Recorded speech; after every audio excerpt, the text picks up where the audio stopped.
Here I have already told you that n greater than n1. N, here I explain in briefly, n greater than n1. Let's suppose n is 4 and n1 is equals to 2. When we convert into alternating form, let's suppose 4 upon 1, 2 upon 1. If we convert 1 upon 4 and 1 upon 2, then it must be relying on, or you can say that here 4 is multiplied and here 4 when it converted from this side, then it will be divided. So 1 here multiplied by cross multiplication. So here 4 goes through 1 and 2 goes through here. So this will 1 upon, in by cross multiplication the sides will be changed and number will be changed. So 1 in the place of 4 and 4 is the place of 1. 4 is the place of 1 and 1 in the place of 2 and 2 is the place of 1. Then when we convert this form 4 greater than 2, when we convert it into the denominator by cross multiplication, when we do the by cross multiplication, then it must be converted into the digits. Here 1 upon 2 greater than 1 upon 4. Then the whole criteria will be changed. In this situation, when we say that 1 upon 2 greater than 1 upon 4, 1 upon 2 बड़ा है 1 upon 4 से, तो हम क्या करेंगे कि 1 upon 4 छोटा है किससे, 1 upon 2 से.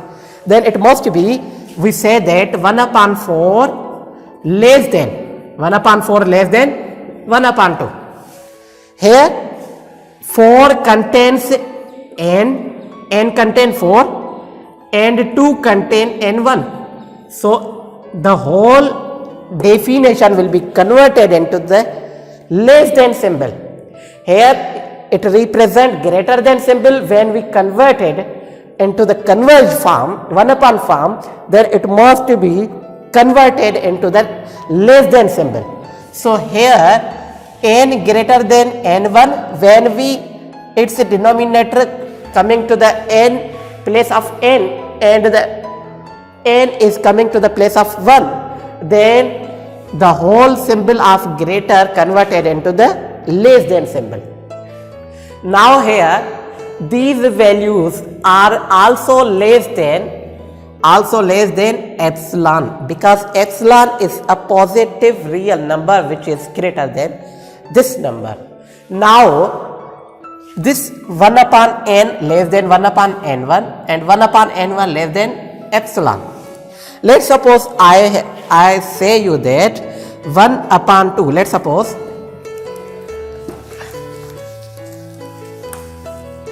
1 upon 2 less than 1 upon 3, let's suppose 1 upon 4 and this symbol 1 upon 6. Let's suppose this is represent 1 upon n and this symbol represent 1 upon n1 and this symbol represent 1 upon this number 1 upon 6 represent epsilon. So in this situation we can say that directly 1 upon 2 also,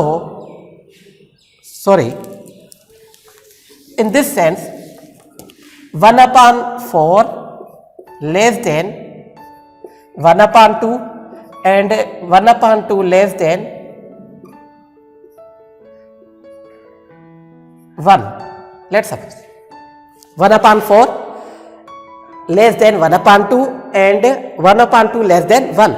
Then we can say that this whole number 1 upon 4 less than 1. Directly we say that this number, separately we say that 1 upon 4 less than epsilon. Then we direct approach these points. So 1 upon n less than epsilon. Here we applying modulus form 1 upon n less than epsilon. Thus, if we subtract from here 0, then nothing, no any effect on this digit, because any number which from 0 is subtracted, there is no any effect. So if we can say that if 5 minus 0, then what will be the result is 5. If we can say that, if we say that 1 upon 2 minus 0, then the result will be what? 1 upon 2, same here. So in this situation, when we say that 1 upon n less than epsilon, here we write here, let's suppose 1 upon n minus 0 is also less than epsilon. So 1 upon modulus n less than epsilon, and now in modulus we subtract 0 from 1 upon n, then it must be less than epsilon. So here this condition will be same here, n greater than n1. So that's why for all values n greater than n1 and n always belongs to the natural number. So the limit point here, I have told you that 1 upon 2, this 1 greater than 1 upon 2, and 1 upon 2 greater than 1 upon 3, 1 upon 3 greater than 1 upon 4, 5, up to so on, and it converges from higher position to the lower position 1. So the whole general term which approaches to the 0 point, then the above sequence goes through, means whole sequence goes through from higher position to the lower position, from higher point to the lower point. It starts from 1 and it in from the position at 0. So that's why the above sequence converges to the 0. So this whole limit we can written in the form of limit n tends to infinity, because here n represent the infinite digits, because 3 dots represent infinite terms. There is no any last digit. That's why we can say that this n approaches to the infinite digit, and when we put here n is infinity, then this whole general term of the given result is at the 0 point, and that will be our answer. So I hope this whole some important limits of the sequence you have understand briefly through this definition. Inshallah, hope we are going, inshallah we will going to solve the exercise problems to the related topic, and thanks.